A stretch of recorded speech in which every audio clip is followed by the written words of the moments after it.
నమస్తే. నిన్న ఢిల్లీలో రాష్ట్రపతి భవన్లో ప్రధానమంత్రిగా మోడీ ప్రమాణ స్వీకారం చేయడం జరిగింది. ఆయనతో పాటు మరో 70 మంది ప్రమాణ స్వీకారం చేసినటువంటి పరిస్థితి. అయితే దీంట్లో ఒక సంబంధించినటువంటి ఒక వీడియో మాత్రం ఇప్పుడైతే సోషల్ మీడియాలో హల్చల్ చేస్తూ ఉంది.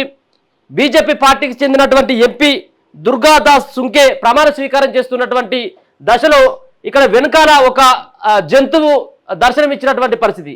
ఈ యొక్క జంతువు ఇక్కడ చూసుకోవచ్చు మనం ఈ సర్కిల్లో. ఈ జంతువు చిరుత పులి అని చెప్పేసి కొంత సోషల్ మీడియాలో చర్చ నడుస్తూ ఉంది. నిజంగా అట్లాంటి జంతువులు వచ్చేటువంటి పరిస్థితి ఉంటుందా రాష్ట్రపతి భవన్లోకి?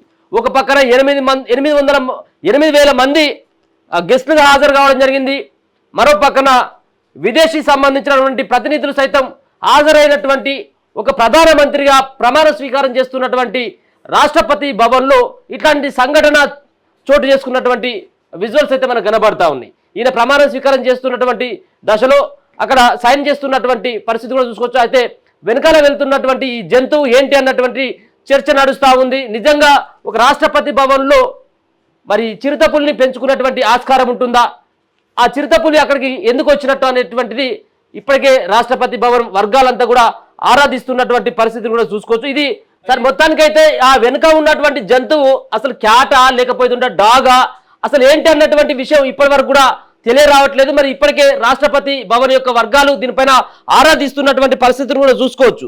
అయితే ఈ దీంట్లో మనం చూసుకోవాల్సినటువంటి అంశం ఏంటిదంటే ఈ యొక్క రాష్ట్రపతి భవన్ వెనకాల ఒక పెద్ద పార్క్ ఉంటుందట. ఈ పార్కులో వివిధ సంబంధించినటువంటి జంతువులు ఉండేటువంటి నేపథ్యాన్ని కూడా చూసుకోవచ్చు. ఈ యొక్క అర్బన్ ఫారెస్ట్ లో మరి చిరుతపులి ఎందుకు రావడం జరిగింది? చిరుతపులి వస్తే మరి రాష్ట్రపతి భవన్లోకి ఎలా చొరబడింది? ఒక పక్కన ఇప్పటికే రాష్ట్రపతి భవన్లో పెద్ద ఎత్తున కూడా ప్రధానమంత్రిగా ఆయన ప్రమాణ స్వీకారం చేస్తున్నటువంటి నేపథ్యంలో పెద్ద ఎత్తున అక్కడ భద్రతా సిబ్బంది కూడా కాపు కాస్తూ ఉంటారు. ఆ చుట్టుపక్కల ఉన్నటువంటి రాష్ట్రపతి భవన్ని మొత్తం చుట్టుముట్టేస్తారు అక్కడ ఉన్నటువంటి బలగాలంతా.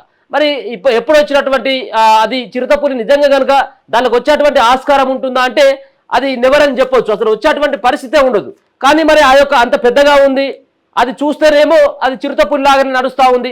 దానిపైన ఉన్నటువంటి ఏదైతే మరకలు ఉంటాయో ఆ చిరుతపులికి ఉన్నటువంటి అట్లాంటి గుర్తులే ఉండడం జరిగింది. మరి వీటన్నిటిని చూసిన తర్వాత అది నడక కావచ్చు, దానికి సంబంధించినటువంటి అది వెళ్తూ ఉన్నటువంటి ఆ దృశ్యాలను కనుక మనం చూసుకున్నట్టయితే ఇది ఖచ్చితంగా చిరుతపులి లాగానే ఉంది. చాలామంది రకరకాలైనటువంటి కామెంట్లు పెడతా ఉన్నారు. అది చిరుతపులి కాదు, అది పిల్లి అని చెప్పేసి కొంతమంది, లేకపోతే డాగ్ అని కొంతమంది పెడతా ఉన్నారు. కానీ చూస్తే మాత్రం అది అంత పెద్దగా ఉన్నటువంటి ఆ యొక్క జంతువు ఏంటి అనేది ఇప్పటి వరకు కూడా అదైతే అంతుపట్టట్లేదు. మరి దీనిపైన మరి రాష్ట్రపతి వర్గాలు ఇప్పటి వరకైతే ఎట్లాంటి సంబంధించినటువంటి మెసేజ్ని మాత్రం బయటకు రిలీజ్ చేయలేదు. ఇదైతే హాట్ టాపిక్గా మారినటువంటి నేపథ్యం. దుర్గాదాస్ సుంకే ప్రమాణం స్వీకారం చేసి ఆయన సైన్ పెడుతున్నటువంటి దశలో ఆ వెనకాల ఉన్నటువంటిది అయితే ఆ జంతువు మరి ఏంటిది అనేది మీకు ఒకవేళ ఏమైనా తెలిసినట్టయితే ఖచ్చితంగా కామెంట్ పెట్టుర్రి. ఎందుకంటే అది చూస్తే నడుస్తూ ఉన్నటువంటి దశలో మనకు ఒకనొక సందర్భంలో అది కనబడతా ఉంది, చిరుతలాగానే కనబడతా ఉన్నది. ఒకవేళ చిరుత అట్లా వచ్చినట్టయితే అక్కడ చాలా మంది అక్కడ ప్రమాణ స్వీకారం చేయడానికి చూడడానికి వచ్చినటువంటి వాళ్ళు చాలా మంది ఉన్నారు. ఒకవేళ కనుక అది దాడి చేసేటువంటి ప్రక్రియ కూడా ఉండేది. కానీ అట్లాంటిది ఏం లేదు. కాబట్టి అది ఇంట్లో పెంచుకున్నటువంటి, అది రాష్ట్రపతి భవన్లో పెంచుకున్నటువంటి ఒక జంతువునే కొంతమంది చూస్తూ ఉంటే, లేదు పక్కన ఉన్నటువంటి అటవీ ప్రాంతం ఉంది కాబట్టి, ఆ ఫారెస్ట్ ఉంది కాబట్టి ఆ ఫారెస్ట్ నుంచే వచ్చిందని చెప్పేసి మరికొంతమంది అయితే అంటా ఉన్నారు.